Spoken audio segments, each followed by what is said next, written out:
Hello viewers, how are you? Hope you are fine. Welcome back to my channel Drawing Time with Your Story. If you are new in my channel, I will introduce myself and my channel with you. I am Surya Parveen, and in my channel I select an object or a theme to draw, and while drawing you will not get bored because I will gossip with you, I will narrate a story, or simply we will talk about the things happen just around us.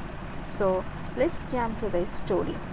As you saw, my today's topic was the autumn leaves, and the story that is named The House of Leaves was not end. So here comes the part 2. In today's video we will end the story. So the story was actually written by Oliver Miller, and in my previous video the story ended there, that the main character in this story, he is named after Jim wrote a poem and left it in a bar, and in his house that is built with fully various types of leaves, he was found dead there. So what happened to him we will know in the part 2 sector. So let's jump to the story. So I will let you know the poem again, because the poem is very sensitively attached to the death of Jim. So it will help you to better understand the story. The poem is: there was a man of double deed who solved his garden full of seed. When the seed began to grow, 'twas like a garden full of snow. When the snow began to melt, 'twas like a ship without a belt. When the ship began to sail, 'twas like a bird without a tail. When the bird began to fly, 'twas like an eagle in the sky. When the sky began to roar, 'twas like a lion at my door. When my door began to crack, 'twas like a stick across my back. When my back began to smart, 'twas like a penknife in my heart. And when my heart began to bleed, 'twas death and death and death indeed. And that was the poem which Patty found at the bar, written in Jim's hand, as she cleaned up that night the bar. And that was the last that any of us ever saw of Jim, for it snowed 8 more inches that night, and then a foot that weekend, and then another foot untwisted, and so on and so on and on.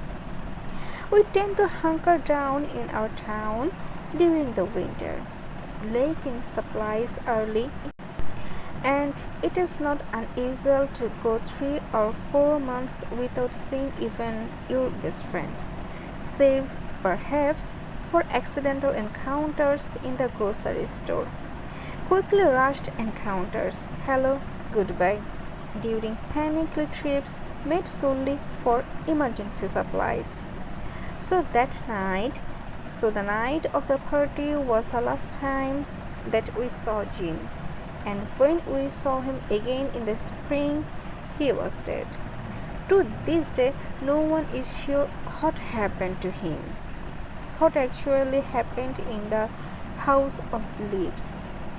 We don't know what went wrong with Jim.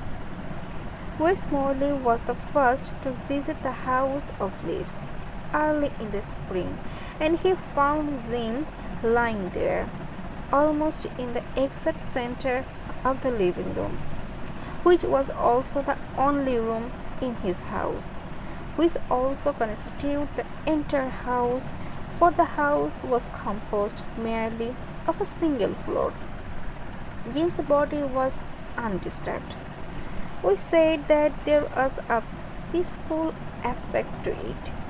He also said that Jim's hands were crossed together in a semi-X, covering his heart, almost as though he had been praying at the moment of his passage into another world. Of course, we have only westward for his. But one thing was for sure, Jim was dead. Jim was dead, but without foul play, for there was no violent aspect to anything that had happened. But what actually happened? There are many theories. One is that the house lacked sufficient insulation and that Jim had simply frozen to death, though this barely makes sense. Why would one remain there sitting and shuddering in a freezing house? Sure, the path to town was wondrous, but Jim could have made it despite the many feet of snow. He was quite the woodsman and could have easily walked the mile or two to town. The second theory is that there was a problem with the ventilation, that James would stop backed up, that smoke couldn't be released, and that Jim then choked to death on toxic carbon dioxide fumes. This theory, though depressing and unfulfilling, at least had the virtue of making more sense. At least to most of us, at least to the majority of us townsfolk. The third theory. The third theory is that Jim intentionally poisoned himself somehow, in a way that was undetectable, and that he secretly wanted to die. For most of us, this was the cut-off point where we stopped listening to the theories. For though the idea of undetectable poison lies on the very edge of possibility, the theories don't stop there. Oh no, far from it. They grow far wider and far worse. Murder was done by ex-wife, murder by ex-wife's new boyfriend, home invasion, amongst inbred conspiracy of outsiders, self-murder, self-abuse, but never mind. We promised that we would never indulge in these theories, and we will not. There was a man of double deed. What was Jim trying to tell us here? A good question. Sadly, we are not so very good with poetry. Was he saying that his building of the house had a double meaning? Okay, that much seems clear. But from that point in the poem, everything grows wider and wider. When the ship began to sail, it was like a bird without a tail. If we follow the lines of the poem, then the building of the house of leaves had a double meaning. But then each of the double meanings of that had double meanings themselves, everything attaining a dual meaning. And in this way of thinking, ideas and concepts sprout and proliferate like birds in the spring, until who can look at a thing without thinking of another thing? Also, of course, the poem leads on to death. But then maybe death itself has another meaning. Death itself might also be life or something else, as so many famous religions have suggested. And here we choose to stop thinking about the whole thing. But still, to this day, tourists, lost vacationers, wandering eccentrics, they stopped by our village and they asked about the house of leaves. Art, poetry. We try to explain when the outsider asks about the house, but these are mere words, and sometimes we feel we lack conviction in saying them. So, after Wes found the body, we buried Jim ourselves with our own hands, a simple stone serving as a marker. For this was a thing for us to do, and no outsiders were present, were even allowed. As for the leaf house, yet it yet survives. though a few gaps have been ripped in the walls during heavy windstorms. Jim, no doubt, would have fixed this easily. These days, the local teenagers mostly use the house, which is unlocked, in order to drink and possibly do drugs or something else, and otherwise seek refuge with their own kind. These days, a rumor has grown up amongst the teenagers and among the children of the town. We buried Jim with that simple stone as his memorial. But as the seasons pass, more and more of them, a rumor grows and grows among the teenagers, the children, that no leaf ever falls upon his grave. Not a single stray leaf, not a pile of them, not one solitary leaf ever.